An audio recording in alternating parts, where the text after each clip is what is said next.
গল্পটি অনেক দিন আগের আমেরিকার এক বিকেলের, যখন আইসক্রিম স্যান্ডের দাম অনেক কম ছিল। একটি 10 বছরের ছেলে একটি হোটেলের আইসক্রিম কর্নারে ঢুকে একটি টেবিলে বসল। একজন ওয়েটার তার কাছে অর্ডার নিতে আসলো।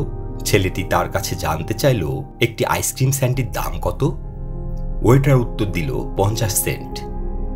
ছোট ছেলেটি তার পকেট থেকে কতগুলো কয়েন বের করে গুনতে শুরু করলো। তারপর জিজ্ঞাসা করলো একটি সাধারণ আইসক্রিমের দাম কত। হোটেলে আসা কিছু গেস্ট তখন টেবিলের জন্য অপেক্ষা করছিল এবং এ কারণে ওয়েটার কিছুটা তাড়াহুড়ো করছিল, কারণ তাদের থেকে যত্নের সাথে অর্ডার নিলে সে হয়তো কিছু টিপ পেতে পারে।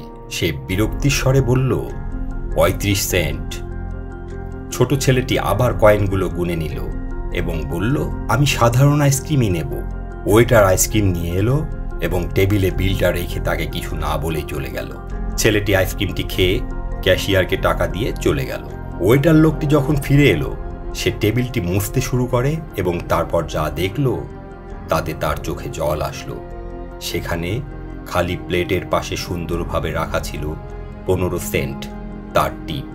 গল্পের শিক্ষা, কাউকে উপরের রূপ দেখে অবহেলা করা উচিত নয়।